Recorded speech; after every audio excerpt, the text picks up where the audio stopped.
The real reason your diet is failing has nothing to do with the food. It's all about your emotions. And most people never see it coming. In this video, I'm going to reveal the emotional reasons why most diets fail and how you can finally break free from the cycle of emotional eating. Trust me, I've been there and I understand. I tried every diet only to find myself right back to square one. But after overcoming emotional eating and digging deep into the reasons behind my own self sabotage, I learned that it wasn't the food that was holding me back, it was my emotions. Now I'm sharing these insights with all of you so that way y'all don't make the same mistakes that I've made.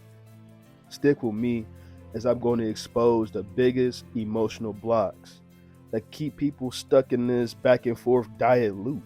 Fear of success, using food to numb their pains. Plus, I'll show you practical steps to break free from these emotional traps so you can finally achieve lasting results. You think it's the food, right? You tried every diet. You counted all those calories, you weighed all the foods, you ate once a day, water fasting, intermittent fasting. You tried everything, but nothing sticks. Every time you think you're on the right track, something pulls you right back. And you know what? It's not just about the food. The real reason diets fail isn't what you think. It's not that your willpower is weak or that you're picking the wrong plan. It's something much more deeper. And at first, it might have worked. The pounds started to drop, you felt the momentum build, but then something happened. Life got stressful, the cravings hit harder, the scale started moving in the wrong direction, and before you knew it, you were back to square one. What does that feel like? Frustrating, right? Like you stuck on a hamster wheel, putting in so much effort, and yet the results keep on slipping away. You feel like you failed, not just the diet, but yourself. Every time you start again, that little tiny voice inside gets louder. Why even bother? You would just fail like last time. You don't keep trying again, but you're just gonna keep on failing. And the cycle you're caught in, every failed diet adds another layer of guilt and shame. Makes it even harder to believe that this time anything's gonna be different. But let's be real, it's not really about the food. You see, food isn't just a fuel for most of us, it's comfort. It's a way to escape, to feel something different when life gets so hard to handle. Emotional eating is one of the biggest reasons diets fail, yet we don't talk about it enough. We're always focused on calories, macros, meal timing, but rarely do we address the emotional triggers that drives us to that fridge every single night, every single day, every single 30 minutes. When we Netflixing and chilling, we always right back to that fridge. Think about the last time you ate something when you weren't really physically hungry. Maybe it was after a tough day at work, or after an argument with someone close to you. Maybe it was out of boredom, loneliness. It led you to snack on those chips, ice cream, or whatever comfort food you got.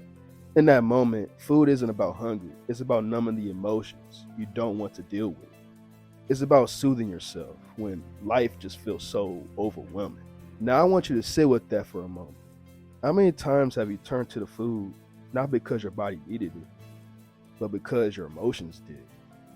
You're angry, sad, or you're stressed out, and food just becomes your way of coping. It's a temporary relief, but the pain comes rushing right back, doesn't it? And then after the eating is over, you feel worse than you did before, guilty, ashamed, and even more stuck in that cycle. Emotional eating is powerful because it creates a short term escape, but it doesn't solve the real problem. The real issue is still there, lurking right behind the background. And the more you ignore it, the stronger it holds you. Let's look at the ripple effect of emotional eating. It starts with a bad day. Work was stressful, you had a fight with your loved one, or maybe you're feeling lonely. So you reach for the food to soothe you. The immediate result, you feel comfort. Maybe you feel even relaxed. But that feeling doesn't last, does it? Soon after the guilt sets in, you've broken your diet again. You feel out of control, ashamed of yourself, and that shame keeps building until it weighs on you. Not just emotionally, but physically too. The weight starts creeping back on, and you right back with where you start. It's not just one bad day. The emotional eating triggers a cycle of failure, guilt, and shame. each feeding into one another, leaving you trapped in a never-ending loop. But there's another reason diet fails, and this one is even harder to see. It's the fear of success. You might not even realize it, but deep down, there's a part of you that's afraid of what happens if you actually succeeded. What if you lose the weight and things don't change? What if you reach your goal and life isn't magically better? You see, we all have that story in our heads, this idea that once we hit our goals, once we achieve that perfect body, everything will fall into place. We'll be happier, more confident, more successful. But what if that's not true? What if losing weight doesn't solve all your problems? That fear can hold you back.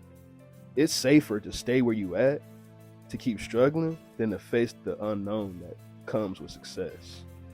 Now imagine this. What if you do succeed? You lost the weight, you've hit your goal, but you wake up one day and realize you're still not happy. That is the problem in your life. The stress, the relationship issues, the dissatisfaction with your job are still there. Losing the weight didn't really fix all those problems, and now you're just left with all this harsh reality. The problem wasn't your body all along. It was always that something deeper. It's always what you're dealing with. That's terrifying, isn't it? The fear of success can be paralyzing because it forces you to confront the possibility that the thing you've been chasing for won't solve it. And so subconsciously, you sabotage your efforts. You let yourself slip right back into bad habits because as long as you're still struggling with your weight, you have an excuse to not even face the bigger issues in your life. Here's the real cost. Every time you use food to avoid dealing with your emotions, you're sacrificing more than just your diet. You're giving up your long-term happiness and your well-being. You're staying stuck in a life that doesn't really truly fulfill you because you're not addressing the root of the problem.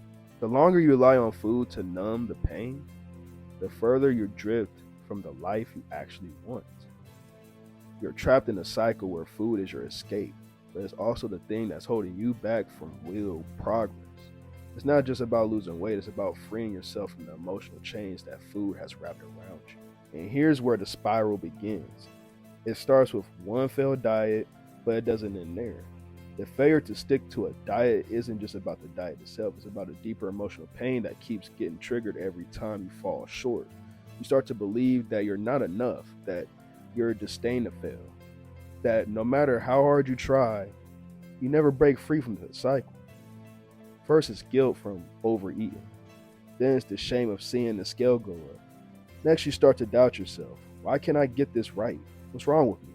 That self-doubt turns into self-sabotage.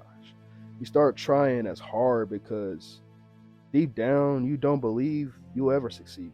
And the more you fail, the deeper the spiral goes. You're not just failing any diets. You're starting to fail yourself. You're losing faith in your ability to change, to improve, to create the life you truly want. And that's the deepest pain of them all. The belief that you're stuck, that this is your life now, and there's no way out. But here's the truth. You can break this cycle. And it starts by dealing with the emotional blocks that you have been holding back. I know because I've been there. I've struggled with emotional eating. I fear success. And I've used food to numb my pain without even realizing it. But I found a way out. And I want to share with you how to overcome emotional eating. The first step is acknowledging it, that it isn't just about the food. It's about the emotions and the pain you've been bearing, all that trauma you've been hiding. You have to get real with yourself. And what's driving your eating habits? Are you eating because you're hungry? Or are you eating because you're stressed out, you lonely, you overwhelmed? Once you recognize that you can start to break that cycle, it's about finding healthier ways to cope with your emotions. Maybe it's journaling. Maybe it's talking to somebody. Maybe it's finding a hobby that helps you unwind. The key is to stop using food as an emotional crutch.